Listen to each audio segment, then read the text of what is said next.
Bom, vamos responder uma questão de mecânica clássica do Exame Unificado de Física do semestre 2022.2. A figura abaixo mostra um pistão que se movimenta dentro de um cilindro sem folga nas paredes e sem atrito com elas. Ou seja, esse pistão aqui se movimenta para lá e para cá e não há atrito nas paredes, então ele se move livremente. O pistão consiste de um disco de raio R. O pistão conecta no ponto C, certo? Aqui, ó, conecta no ponto C a peça rígida ABC, ou seja, essa peça daqui, ela é rígida. Rígida no sentido de, se ela rodar, por exemplo, ela pode rodar, deixa eu voltar aqui. Se a peça é assim, então ela pode rotacionar, por exemplo, dessa forma, mas sempre mantendo esse ângulo de 90 graus. Então isso é o que diz a peça rígida, ok? Vamos lá. O ponto B é fixo, mas possui uma rótula através da qual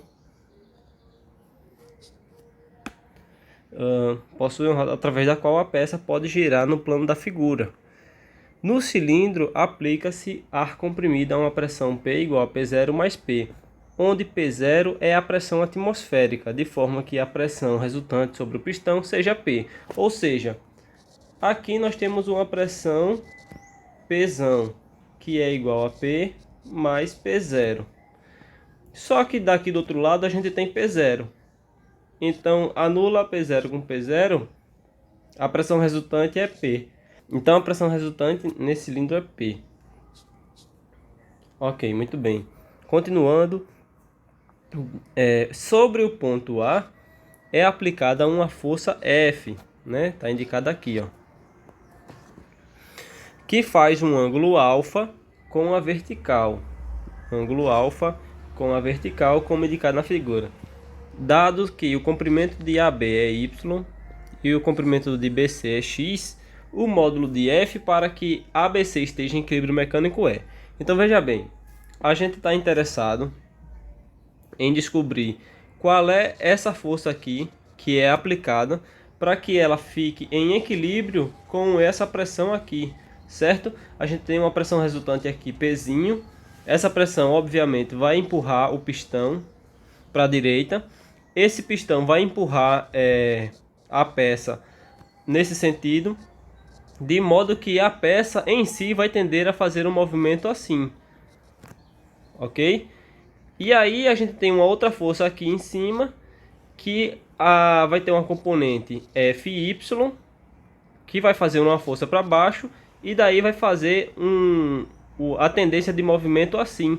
Então a gente quer anular isso daqui para que a peça fique em equilíbrio.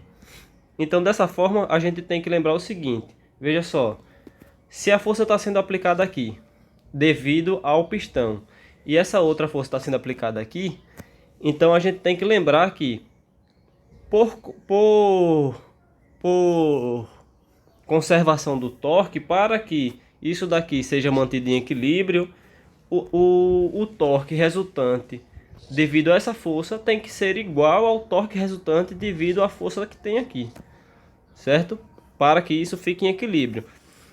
Ou seja, a gente tem que ter o torque no ponto C tem que ser igual ao torque no ponto A.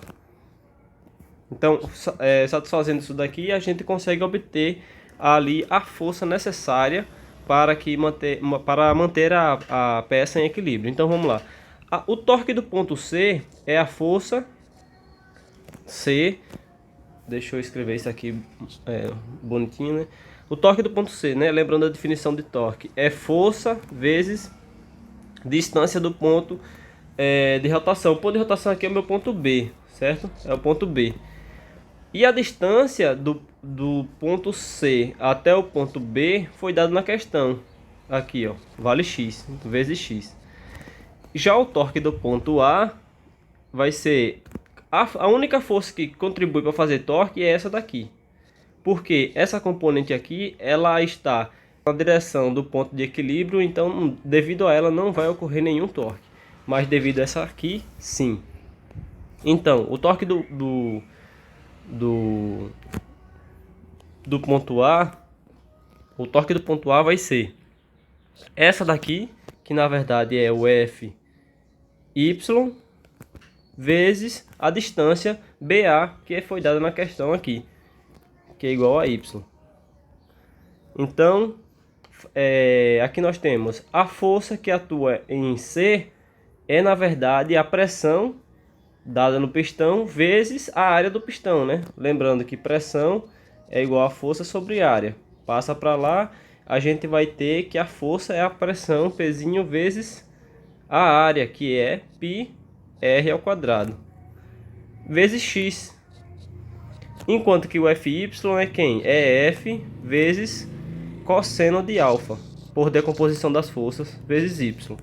Agora a gente isola o F e nós vamos ter Pzinho vezes π vezes r ao quadrado vezes x dividido por y vezes cosseno de alfa. Então aqui nós temos a nossa resposta. Muito obrigado, até a próxima.